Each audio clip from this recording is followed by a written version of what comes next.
안녕하세요. 정희정입니다. 자, 우리 이번 시간에는 2020학년도 6월 모의고사에 나왔던 지문을 같이 한번 볼 거고, 우리가 지금 같이 볼 문제 중에서 이 시험의 오답률 1위였던 그런 문제가 있단 말이야. 그래서 꽤 난이도가 있었던 지문인데 이런 걸 어떻게 좀 쉽게 갈 수 있는가에 대한 이야기를 해보도록 하겠습니다. 자, 얘들아, 우리 거기 위에다가 좀 적어봐봐. 이런 지문 있잖아. 사실은 너희가 이 지문을 다 읽고 나서 머릿속에 딱 기억이 돼야 되는 게 공생이란 단어가 나오고, 그 다음에 개체성이란 단어가 나와.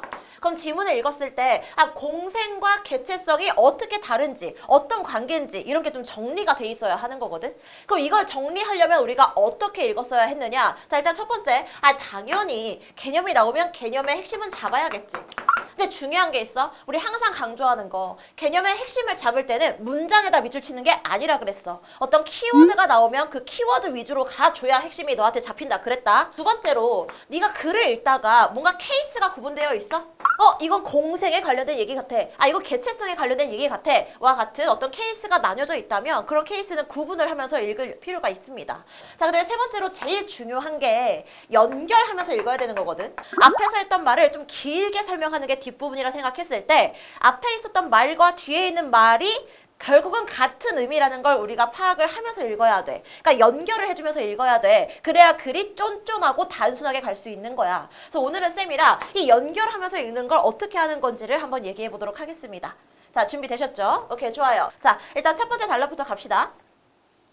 자, 우리는 현대 자동차라는 개체라고는 하겠지만 바닷물은 개체라고 하지 않겠답니다. 그럼 도대체 개체가 뭔지가 중요하겠네요. 자, 일단 개체 갈게요.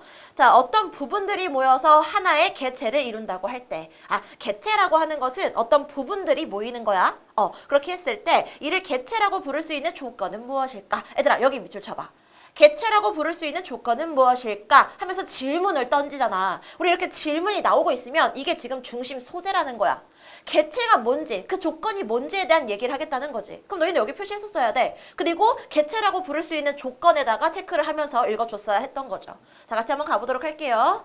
그래서 일단 부분들의 사이의 유사성은 개체성의 조건이 될 수 없습니다. 그러니까 유사하다고 해서 개체라고 할 수 있는 건 아니고, 가령 일란성 쌍둥이 같은 경우에는 염기 서열과 외모도 같지만 동일한 개체는 아니겠죠. 얘 따로니까 이걸 하나로 볼 수는 없는 거잖아. 그치?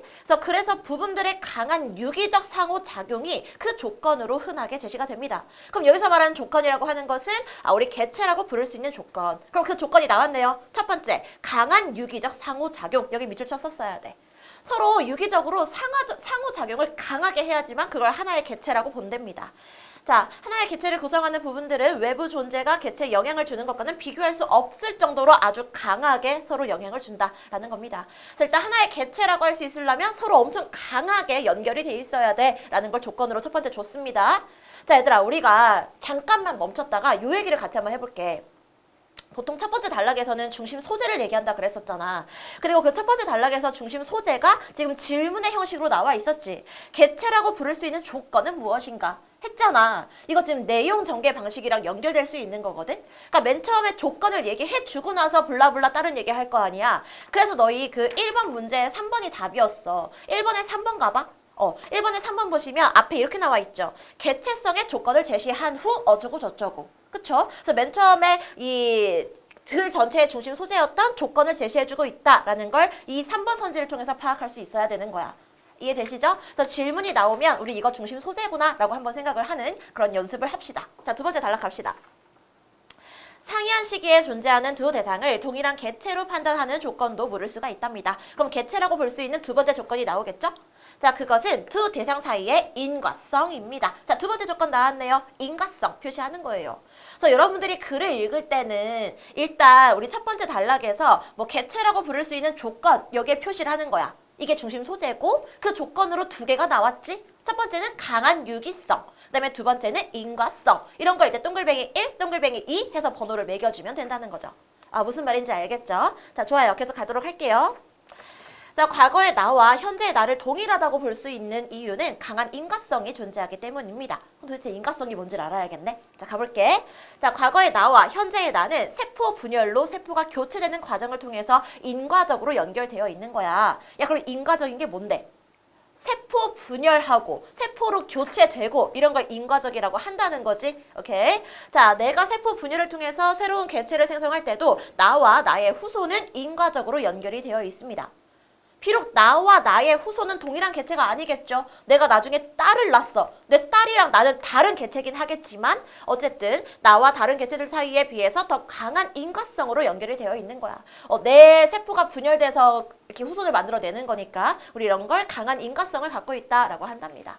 별로 어렵지 않잖아. 그쵸? 두 번째 단락은 인과성이 강하게 있으면 우리 그런 걸 같은 개체라고 본다. 요 말이었습니다. 괜찮하죠? 별로 어렵지 않았어요. 자, 그 다음 단락 넘어갈게요. 자, 개체성에 관한 이런 철학적 질문은 생물학에서도 중요한 연구 주제가 된다 했어. 그냥 잠깐 끊었어야 돼. 지금 세 번째 단락에서 뭐라 그랬냐면 앞에 있는 1단락과 2단락은 철학과 관련된 거야 라고 얘기를 해줬어. 그쵸? 근데 이 철학과 관련된 질문이 지금 생물학이랑도 관련이 있어 라고 얘기를 하고 있잖아. 그럼 지금 앞에서는 철학에 대한 얘기를 했다면, 그러니까 개체가 무엇인가 라는 철학적 질문을 했다면 그 세 번째 단락 다음부터는 그 개체에 대한 생물학적으로 접근을 하겠다 요 얘기인 거야.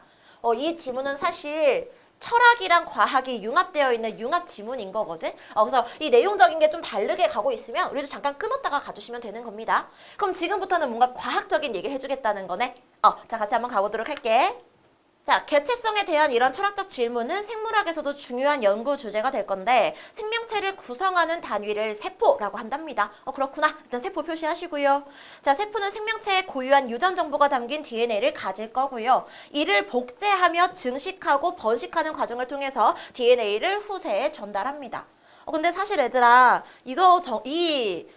DNA를 복제하고 증식해서 후세에 전달하는 건 좀 기본적인 개념이잖아. 기본적인 상식적인 차원의 내용이잖아. 그럼 이런 상식적인 것들이 나오면 그냥 그렇구나 하고 넘어가면 돼. 여기 괜히 표시했다가 나중에 또 시간 낭비할 수도 있으니까 그냥 상식은 상식으로 넘겨주는 거야.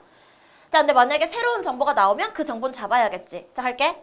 세포는 사람과 같은 진핵생물의 진핵세포와 박테리아와 고세균과 같은 원핵생물의 원핵세포로 구분된다 했잖아. 이건 잡았어야지. 지금 구분을 해주고 있죠. 세포는요, 사람과 같은 진핵생물의 진핵세포가 있고요. 박테리아나 고세균과 같은 원핵생물의 원핵세포가 있다. 이렇게 구분을 하는 거야. 자, 그 다음 진핵세포는 세포질의 막으로 둘러싸인 핵이 있고 그 안에 DNA가 있대. 그럼 잠깐 그림을 좀 그려보면 되는 거잖아. 진핵세포라고 하는 것은 세포질이 이렇게 있을 것이고 막으로 둘러싸인 핵이 있을 거야. 자, 이게 핵이야. 그리고 그 안에 DNA가 있을 거래. 그림을 그려놔야 뭔가 좀 눈에 들어오지. 그치? 자, 가볼게. 핵이 있고 그 안에 DNA가 있지만 원핵세포는 핵이 없습니다. 그럼 원핵세포라고 하는 것은 세포질이 이렇게 있을 때 핵은 없고 그냥 DNA가 이렇게 있다는 얘기겠네. 그쵸? 자, 그 다음 또한 진핵세포의 세포질에는 막으로 둘러싸인 여러 종류의 세포 소기관이 있을 거야. 자, 여러 종류의 소기관이 이렇게 있을 거야. 그중 미토콘드리아는 세포 활동에 필요한 생체 에너지를 생산하는 기관입니다. 그러니까 여러 가지 세포 소기관이 있을 것이고 그 중에 하나가 미토콘드리아. 근데 이제 대부분의 진핵세포는 미토콘드리아를 필수적으로 가지고 있대. 야, 그럼 진핵세포 중에서 중요한 게 뭐라는 거야? 이 미토콘드리아를 갖고 있다. 그럼 지금부터 미토콘드리아 어쩌고저쩌고 막 얘기를 하겠지. 그쵸? 그럼 우리가 그 세 번째 단락에서 잡았어야 했던 정보는 일단 진핵세포는 사람 거, 박테리아나 고세균은 원핵세포에 들어간다. 그리고 진핵세포 같은 경우엔 이런 식으로 구성이 되어 있다라는 겁니다. 그래서 구성을 만약에 우리한테 알려줬잖아. 그럼 그림을 좀 간단하게라도 그려야 이게 눈에 보이기 시작하는 거야. 이거 그냥 눈으로만 보면 안 돼. 최소한 머릿속으로 생각을 했었어야 돼. 이게 어떤 식으로 생겨 먹었는지. 그러니까 이 정도 그리는 연습을 해주는 겁니다. 자, 이러한 미토콘드리아가요. 이 미토콘드리아가 원래는 박테리아의 한 종류인 원생 미토콘드리아였던 이론이 20세기 초에 제기되었대. 야, 아까 미토콘드리아는 진핵세포에 있었던 건데 얘가 원래는 원핵세포에 있었다라는 이론이 제기가 됐다는 거지. 박테리아는 원핵세포였으니까. 그쵸? 같이 한번 가볼게요. 그러니까 원래 진핵이었던 놈이 원래는 원핵세포에서 튀어나왔다는 거잖아. 그러니까 뭔가 좀 변화가 생겼다는 건데. 이런 걸 공생 발생설 또는 세포 내 공생설이라고 불린대. 야, 공생이 뭐냐? 함께 사는 거잖아. 그러니까 함께 있다가 발생했다라는 설이 있다는 거지. 그걸 또 다른 말로 세포 내 공생설이라고 하겠대. 그러니까 이 세포 안에 공생을 하다가 원핵 세포끼리 공생을 하다가 진핵 세포가 돼버렸다. 뭐 이런 설이 있다는 거겠지. 자, 서로 다른 생명체를 가정하는 것은 어느 생명체 세포 안에서 다른 생명체가 공생하는 내부 공생에서도 마찬가지입니다. 그러니까 어떤 생명체가 이렇게 있을 거야. 근데 그 안에 또 다른 생명체가 들어가 있어? 그럼 우리 이런 것도 내부 공생, 안에서 공생하고 있다라고 얘기를 한다는 거죠. 자, 공생 발생설은요, 한동안 생물학계로부터 인정받지 못했대. 그러면 일단 왜 인정받지 못했는지 그 이유가 나오겠지. 자, 이유를 찾으러 갑시다. 자, 미토콘드리아의 기능과 대략적인 구조, 그리고 생명체 간의 내부 공생의 사례는 이미 알려져 있었지만, 자, 여기 밑줄 치세요. 미토콘드리아가 과거에 독립된 생명체였다는 걸 쉽게 믿을 수 없었기 때문입니다. 자, 뭐뭐하기 때문이다 해서 원인 나왔잖아. 그걸 일단 여기 표시해봐. 야, 이게 뭔 말인지 알아들었어야 돼. 봐봐.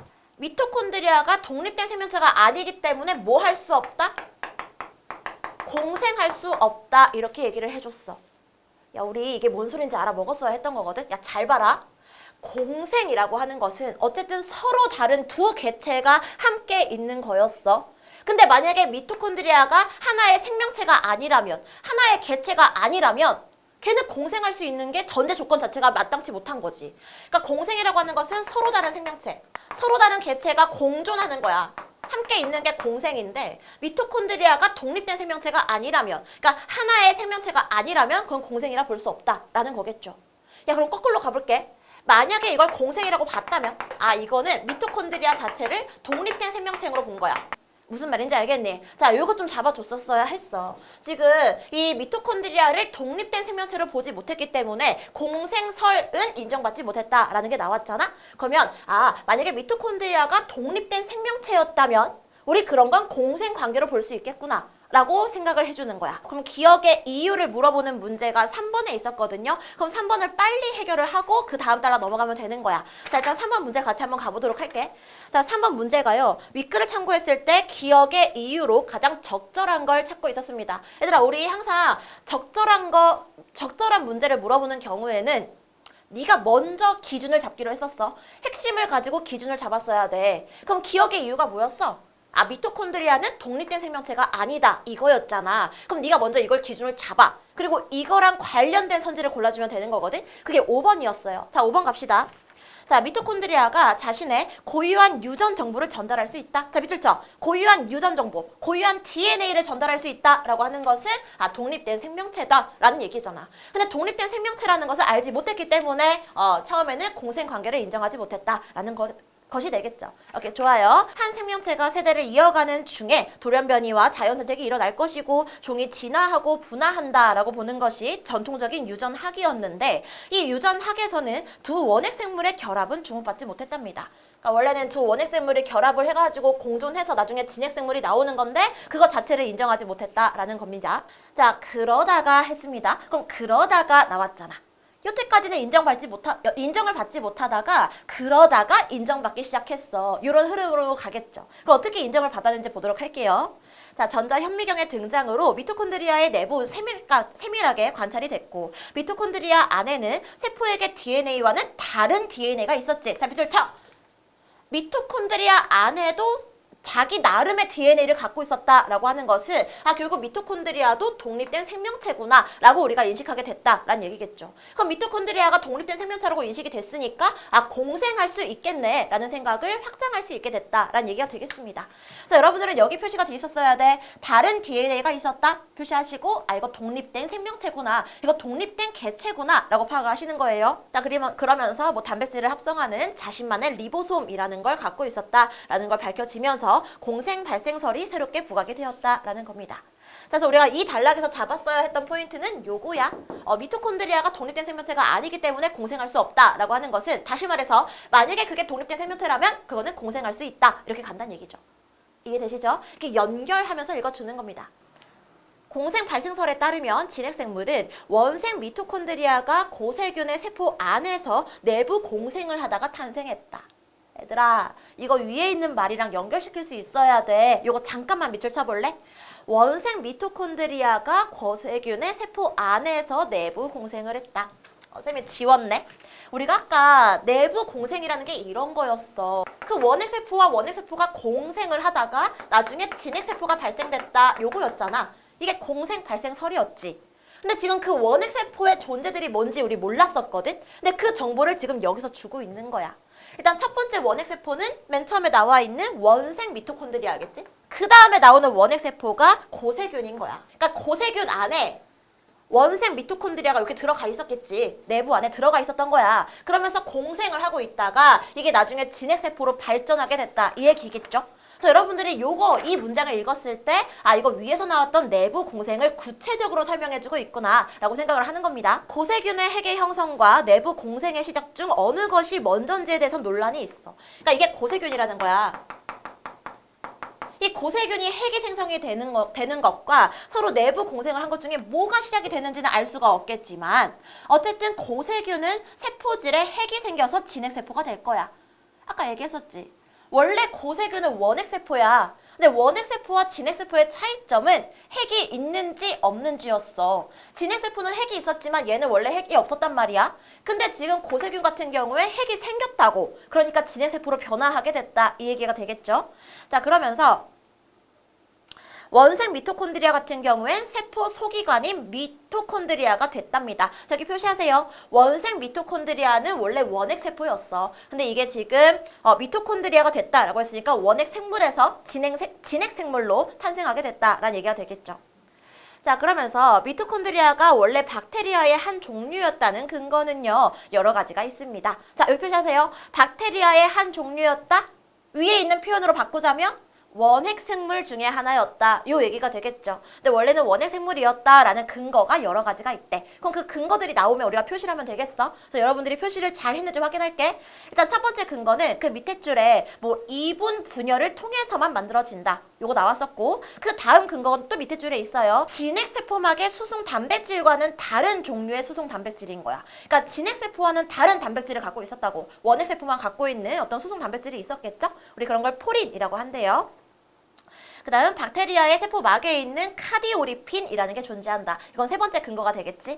자, 그 다음 미토콘드리아의 리보솜이라고 하는 것은 진핵세포의 리보솜보다는 박테리아의 리보솜과 더 유사하다. 자, 박테리아의 리보솜과 더 유사하다. 이게 네 번째 근거가 됐어. 그러니까 근거를 지금 나열해주고 있으니까 우리도 그 근거들 위주로 잡아주면 되는 거였어요.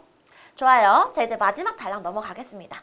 미토콘드리아는 여전히 고유한 DNA를 가진 채 복제와 증식이 이루어지지. 자, 여기 밑줄 쳤었어야 돼. 고유한 DNA를 가져. 이게 뭔 뜻이라고? 이거 독립된 개체라고요. 그러니까 미토콘드리아는 분명히 독립된 개체거든? 근데도 복제와 증식이 같이 이루어지는 거야. 그러면서 미토콘드리아와 진핵세포 사이의 관계를 공생 관계로 보지 않게 된다. 우리 계속 위에 나왔던 키워드랑 연결을 시켜야 돼. 얘네가 지금 공생 관계가 아니라는 게 뭔 소리인지 알아먹어야 되는 거거든? 일단 첫 번째로 미토콘드리아도 독립된 개체지. 얘도 집안에 DNA를 갖고 있으니까 독립된 개체인 거고 진핵세포도 당연히 개체인 거거든? 근데 원래 개체와 개체가 따로따로 같이 있으면 우리 이거 공생 관계라고 본다며. 근데 얘는 물론 얘도 개체고 얘도 개체인데 공생 관계로 보지 않겠대. 즉 서로 다른 존재라고 보지 않겠다는 거야. 그럼 결국은 이거 같은 존재로 보겠다. 이렇게 가는 거겠지? 야, 근데 우리 같은 존재로 보는 거 위에서 뭐라 그랬어? 개체성을 가진다라고 이야기를 했었잖아. 그럼 다시 말해서 지금 미토콘드리아와 진핵세포는 하나의 개체성을 갖는 애들이 되는 거야. 이렇게 되어 있었잖아. 진핵세포가 이렇게 여기 있었을 때 여기 핵이 있을 것이고 세포 소기관이 여러 개 있을 건데 그 안에가 미토콘드리아라고. 그럼 결국은 이 진핵세포와 미토콘드리아는 공생하는 게 아니라 하나의 관계를 갖고 있다라고 본다는 거지. 이거 자체를 하나의 개체로 보겠다 이 얘기인 거야. 이걸 연결을 시켰었어야 돼. 자, 계속 갑시다. 따라오세요. 자, 두 생명체가 서로 떨어져서 살 수 없더라도 각자의 개체성을 잃을 정도로 유지적 상호작용이 강하지 않다면 공생 관계에 있다 보는 거야. 야, 그럼 말 바꿔봐. 이거 지금 공생 관계 아니라며. 그럼 얘네 어떤 관계에 있는 거야? 유기적 상호작용이 강한 거지. 얘네는 서로가 너무 강하게 묶여 있는 거야. 그치? 그렇기 때문에 이건 공생 관계를 할 수 없고 그냥 하나의 개체라고 보겠다고. 오케이? 자, 계속 갈게요. 자, 미토콘드리아와 진핵세포 간의 유기적 상호작용은 둘을 다른 개체로 볼 수 없을 만큼 매우 강하다고요. 자, 다른 개체로 볼 수 없대요. 즉, 같은 개체로 보겠다는 거죠. 이해되시죠? 자, 미토콘드리아가 개체성을 잃고요. 세포의 소기관이 되었다고 보는 근거는 자, 여기 밑줄 쳐. 이 문장이 너무너무 중요했었어. 이거 봤었어야 되거든. 자, 여기 잘 봐. 미토콘드리아가 개체성을 잃었대. 그러니까 원래 미토콘드리아는 독립된 개체였거든. 근데 여기서 개체성을 잃었다는 게 뭔 소리겠어? 이거 따로 떼서 보겠다는 거야? 보지 않겠다는 거야? 개체성을 잃었다는 건 얘를 따로 떼서 보지 않겠다는 거야. 이거 지금 진핵세포 안에 들어가 있는 하나의 개체라고 보겠다는 얘기인 거지. 그래서 너희 거기 봤었어야 돼. 자, 개체성을 잃었다라는 건 독립된 개체가 아니다. 요 얘기인 거야. 적어두세요. 그래서 미토콘드리아가 개체성을 잃고 세포 소기관이 되었다고 보는 근거는요. 진핵세포가 미토콘드리아의 증식을 조절할 수 있고요. 자, 표시하세요. 또 근거들 여러 개 나왔잖아. 그럼 우리는 그 근거를 잡아주면 돼. 일단 첫 번째로 증식을 조절할 거야. 생각을 해봐. 만약에 얘가 진핵세포인데 진핵세포랑 미토콘드리아가 서로 독립된 개체였다면 얘가 증식하는 것과 미토콘드리아가 증식하는 건 서로 개별적으로 이루어졌어야겠지. 서로 따로따로 있는 거니까. 근데 지금 여기는 진핵세포가 미토콘드리아에 증식하는 걸 조절할 수 있대잖아. 이게 하나로 움직이기 때문에 얘가 조절할 수 있다. 요 얘기가 되는 거거든. 그래서 그런 것 때문에 이거 독립된 개체가 아니구나 라는 걸 우리가 파악할 수 있다는 거죠. 자, 그리고 자신을 복제하여 증식할 때도 미토콘드리아도 함께 복제가 된다고요. 그러니까 같이 가는 거야. 같은 개체 안에 있는 거니까. 따로따로가 아니라. 자, 또한 미토콘드리아의 유전자의 많은 부분이 세포에게 DNA로 옮겨가서 미토콘드리아의 DNA 길이가 현저히 짧아진답니다. 미토콘드리아의 DNA 길이가 짧아지면 이거 그냥 하나의 개체에 속한다 라고 보겠다는 거네. 그럼 여기 표시해야지. 길이가 짧아진다.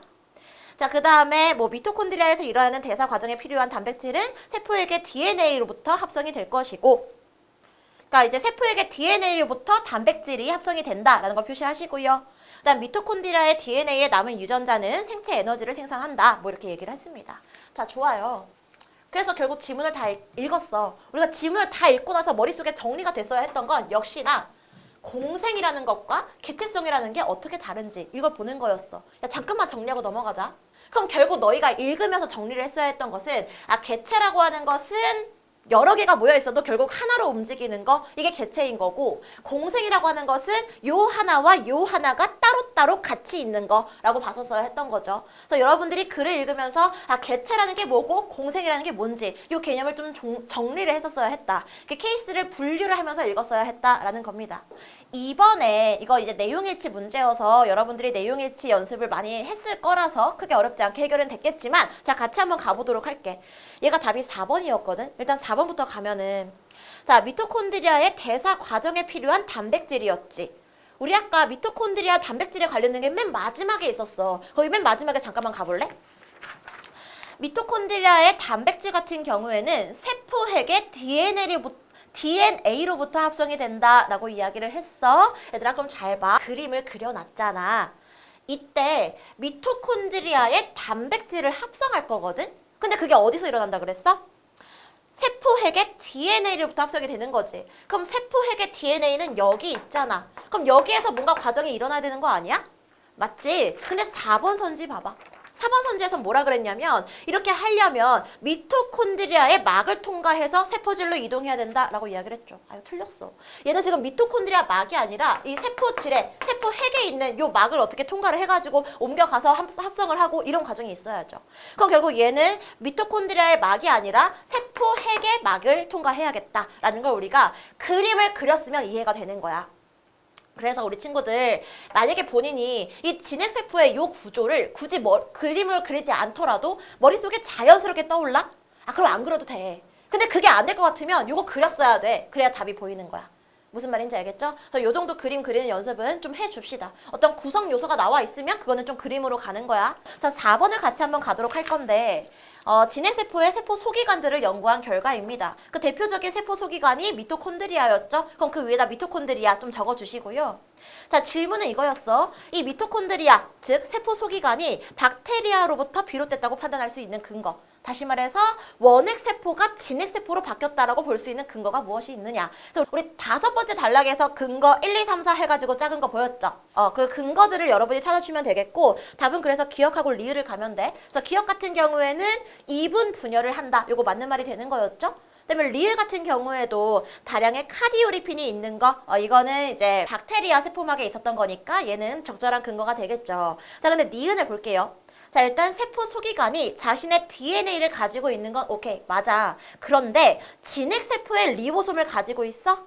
아니. 야, 진핵세포의 리보솜은 이거 진핵세포의 성격인 거잖아. 근데 지금 얘가 물어보고 있는 건 얘가 왜 원핵세포에서 뭐 근거가 됐다는 걸 볼 수가 있는가? 요거였잖아. 그럼 얘는 진핵세포로 가는 게 아니라 박테리아의 리보솜과 더 유사하다. 요 말이 나왔어야지. 원핵세포에서 나오게 됐다라는 걸 우리한테 보여줘야 되는 거니까. 그래서 얘는 진핵세포가 아니라 뭐 박테리아의 리보솜과 유사하다. 이런 식으로 바꿨어야 했던 것이고. 자, 디귿을 가도록 할게요. 자, 세포 소기관이 막으로 둘러싸여 있는 거? 오케이, 알겠어. 자, 근데 막에는 수송 단백질이 있는 거? 이거 잘 봤어야 돼. 이것도 우리가 찾은 근거 중에 하나인데 그 수송 단백질이 사실은 진핵세포에도 있어. 근데 이게 원핵세포에서 발생했다는 걸 어떻게 알 수 있냐면 진핵세포에 있었던 수송 단백질과는 다른 이름 뭐였어? 포린이라고 하는 이 수송 단백질, 새로운 수송 단백질이 보였기 때문에 이거는 박테리아에서 비롯됐다라고 볼 수 있다라고 나와 있었잖아. 그럼 얘는 수송 단백질 중에서도 포린이었어야 이 디귿이 맞는 말이 되었겠죠. 이해되시죠? 그래서 이렇게 근거 나와 있으면 근거는 번호 매겨가면서 하면 문제 푸는 건 크게 어렵지 않을 것이다 라는 겁니다. 자, 그 다음에 우리의 오답률 1위였던 문제가 5번 문제예요. 이렇게 구체적 사례에 적용하는 문제가 많은 친구들이 힘들어 하는데 이거 잠깐만 보도록 할게요. 물론 우리 친구들이 이제 잘 하겠지. 근데 만약에 이런 걸 어떻게 해결을 해야 되는지 아직도 모르겠다면 요것만 기억하면 돼. 어쨌든 지금 보기에 나와 있는 게 다 구체적인 사례인 거고 이 구체적 사례는 우리 본문과 연결이 될 수밖에 없어. 그럼 생각을 해봐라. 네가 출제자면 본문에 쓸데없는 내용을 가지고 물어보진 않을 거 아니야. 본문에 있는 핵심을 제대로 이해했는지 물어보려고 이런 문제를 낸 거 아니야. 맞지? 그렇기 때문에 우리가 구체적 사례에 적용하는 문제 같은 경우엔 일단 본문의 핵심을 잡아. 본문과 관련 있는 것 중에 갖다 붙일 수 있는 거 보이면 그냥 싹 다 연결을 시켜버리는 거야. 그래야 문제가 풀려요. 자, 그럼 싹 다 연결을 어떻게 하는지 알려줄게. 자, 같이 한번 가자. 우리 여태까지 읽었던 본문의 핵심은 이런 거였어. 무엇이 있었을 때 그게 공생관계에 있는 건지 혹은 그게 개체성을 띠고 있는 건지 이걸 봐주라는 거야. 그럼 여러 가지 예시가 나와 있을 것이고 너는 그게 지금 공생관계인지 개체성을 갖고 있는지 이런 걸 봐줘야 되는 거죠. 그러니까 그거를 여기다 딱 다 연결시키면 되는 건데 자, 같이 한번 가도록 하겠습니다. 자, 볼게요. 일단 첫 번째 예시로 보거 나와 있네. 보거. 자, 보거 갈게. 그래서 보거는요, 테트로도톡신이라는 신경 독소를 가지고 있지만 이 테트로도톡신은 스스로 만들지 못하고요, 체내에서 서식하는 미생물이 이를 생산하게 됩니다. 그럼 지금 보거라는 게 있고 이 독성을 신경 독소를 생성하는 미생물이 있는 거야. 자, 이런 상황이었을 때 보거는 독소를 생산하는 미생물에게 서식처를 제공하면서 포식자로부터 자신을 방어할 수 있는 독이라는 무기를 갖게 된 거지. 야, 그럼 지금 여기 있는 보거랑 독을 만들어내는 미생물은 서로 어떤 관계야? 서로 다른 개체긴 하겠지만 같이 있잖아. 우리 서로 다른 개체가 같이 있으면 우리 이런 걸 공생관계라고 이야기를 했었어. 얘네 지금 공생관계에 있는 겁니다. 그래서 만약에 보거 체내에 있는 미생물을 제거하면 보거는 독소를 갖지 못하겠지만 생존엔 지장이 없어. 서로 다른 개체니까 얘가 없어졌다 할지라도 얘가 죽거나 그러진 않는 거야. 이해되시죠? 그래서 이 둘의 관계는 공생관계구나 라는 걸 우리가 잡았어야 했던 거야. 자, 좋아요. 그럼 이제 우리가 보거를 읽었으니까 보거랑 관련된 선지를 먼저 해결을 할 건데 2번 선지를 한번 봐봐. 자, 보거의 체내에 서식하는 미생물은 얘였어요. 자, 얘는요, 보거와의 만약에 유기적 상호작용이 강해진다면 얘들아, 요놈과 요놈의 유기적 상호작용이 강해져. 그럼 이 둘의 어떤 관계가 생기는 거야? 만약에 이 둘의 유기적 상호작용이 강해지면 우리 이런 거 개체성을 갖는다라고 얘기를 했었어.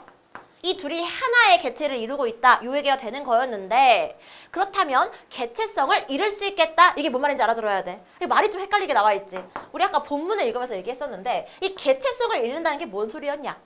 일단 개체라고 하는 것은 독립된 존재를 얘기하는 거였고 그 개체성을 잃는다라고 하는 것은 더 이상 독립된 존재가 아니다. 그럼 만약에 보거랑 미생물이 하나의 개체가 된다고 하면 얘는 독립된 개체로 볼 수가 없는 거지. 그럼 결국 2번 선지는 맞는 말이 되는 거야.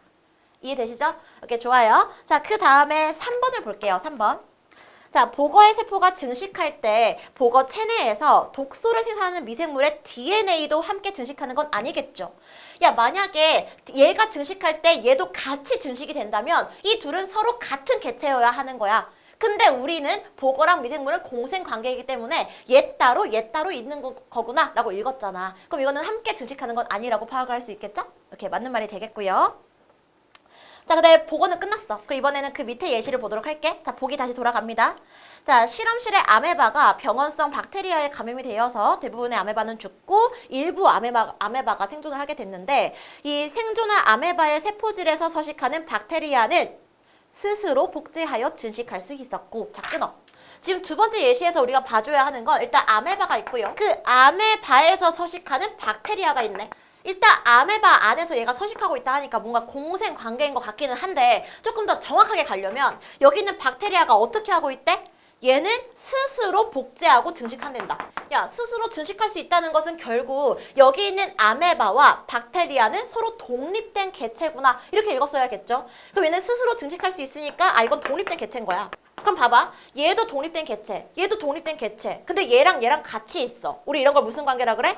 이런 걸 공생관계라고 하는 거죠. 그럼 결국 지금 두 번째 예시도 공생관계에 대한 얘기를 하고 있다라는 걸 읽었어야 했다라는 겁니다. 이해되시죠? 자, 같이 한번 가보도록 하겠습니다. 자, 지금 우리가 읽었던 이 아메바와 관련된 선지가 1번, 4번, 5번이었어. 그래서 1번을 먼저 가볼게요. 자, 병원성을 잃은 아메바 세포질에서 서식하는 박테리아. 얘를 얘기하는 건데 얘는 세포 소기관으로 변한 거야? 야, 세포 소기관으로 변한 건 뭔 소리였어? 하나의 개체에 들어가는 거였잖아. 진핵세포 안에 있는 미토콘드리아처럼. 근데 얘는 지금 하나의 개체가 아니라 공생하는 관계였잖아. 그렇게 가면 안 되겠죠. 이거 세포 소기관으로 간 게 아니라 그냥 독립된 개체로 있는 거야. 그쵸? 그래서 1번이 틀린 거예요. 자, 그래서 4번 볼게요. 아메바의 세포질에서 서식하는 박테리아가 개체성을 잃었어. 이 말 또 나왔네. 얘들아, 이걸 잘 봐야지. 계속 나온다. 너네 조심해야 돼. 지금 우리가 읽었을 때 개체성을 갖는다 라는 말과 개체성을 잃는다 라는 표현은 의미를 잘 봐줘야 돼. 일단 개체성을 잃는다 라고 하는 것은 더 이상 독립된 개체가 아니다. 이 얘기가 되겠죠. 독립된 개체가 아니다 라고 하는 것은 하나의 개체로 볼 수 있다. 이 얘기가 되겠죠. 그래서 이걸 좀 읽어줬어야 했는 건데. 자, 만약에 여기서 개체성을 잃었다고 했어. 즉, 하나의 개체로 가게 됐어. 하나의 개체로 가게 됐다라고 하면 아메바의 세포질에서 서식하는 박테리아의 DNA 길이는 짧아지겠지. 이거 맨 마지막에 있었던 거잖아. 하나의 개체로 들어가게 되면 이거 DNA 길이가 짧아진다라는 걸 근거를 통해서 알 수 있다라고 이야기했었죠. 그럼 얘는 맞는 말이 되겠고요. 자, 5번 가도록 하겠습니다. 아메바의 세포질에서 서식하는 박테리아와 아메바 사이의 관계가요. 그 관계와 보고와 독소를 생산하는 미생물의 관계는 모두 공생관계에 있겠고 맞는 말이 됩니다. 자, 그래서 5번 문제가 애들이 좀 헷갈려 했을 건데 헷갈리는 이유는 이거야. 일단 첫 번째로 우리가 읽었을 때 공생이라고 하는 것과 개체성 요거를 파악했었어야겠지. 그래서 공생이라고 하는 것은 서로 독립된 것들이 두 개가 있다.